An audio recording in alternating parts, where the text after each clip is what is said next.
Assalamualaikum warahmatullahi wabarakatuh. Selamat datang di Praktikum Pemuliaan Ternak tahun 2023, acara 1, Standarisasi. Di industri peternakan, produktivitas ternak senantiasa diupayakan untuk ditingkatkan agar mencapai tujuan produksi yang diinginkan. Upaya peningkatan produktivitas ternak dapat dilakukan dengan perbaikan mutu genetik. Dalam ranah ilmu pemeliharaan ternak, perbaikan mutu genetik dilakukan dengan mengadakan seleksi dan pengaturan perkawinan. Seleksi didasarkan pada parameter mutu genetik yang meliputi heritabilitas, repeatabilitas, dan korelasi genetik, serta variabel seleksi yang meliputi nilai pemuliaan, most probable producing ability, dan respon seleksi.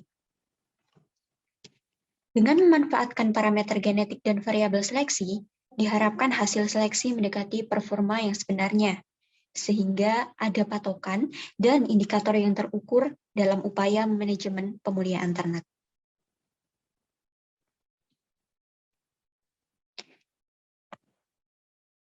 Performa ada karena didukung oleh adanya faktor genetik, faktor lingkungan, serta interaksi faktor genetik dan faktor lingkungan.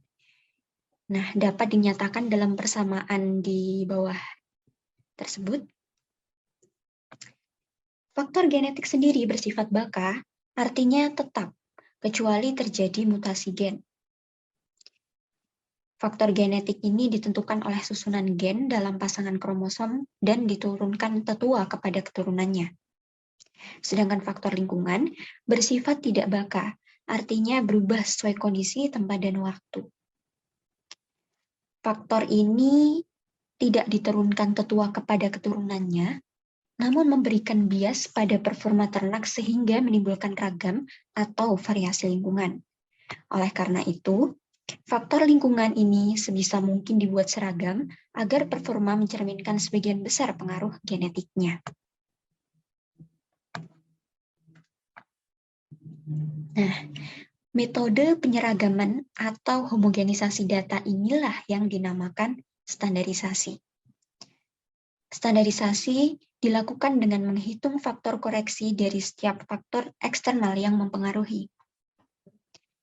Faktor koreksi ini merupakan angka yang menunjukkan besar kecilnya faktor lingkungan terhadap performa suatu ternak. Faktor koreksi penting karena akan memperkecil kesalahan dalam penaksiran mutu genetik ternak. Pengkoreksian diusahakan menggunakan faktor koreksi yang sesuai dengan kondisi lapangan.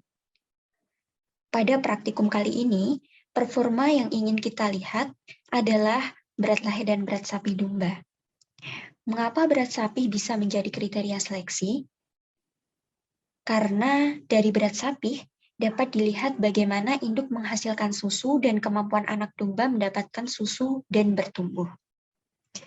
Namun, saat penimbangan berat lahir dan berat sapi yang dalam suatu populasi, tentunya berat lahir dan berat sapi antar individu beragam. Mereka memiliki jenis kelamin yang berbeda, yang mana biasanya bobot badan jantan lebih besar dibandingkan dengan bobot badan betina. Kemudian, anak domba yang dilahirkan oleh induk yang baru pertama kali melahirkan cenderung lebih kecil dibandingkan yang sudah pernah melahirkan karena saat pertama kali melahirkan, kemampuan ia mengasuh dan organ reproduksinya masih berkembang. Kemudian, tipe kelahiran tunggal biasanya lebih besar dibandingkan kembar, karena saat individu dalam tipe kelahiran kembar, mereka akan berkompetisi dalam peroleh nutrisi dari induknya. Nah, faktor-faktor inilah perlu ditekan. Sehingga pada praktikum kali ini, faktor koreksi yang digunakan yaitu faktor koreksi umur induk, faktor koreksi tipe kelahiran, dan faktor koreksi jenis kelamin.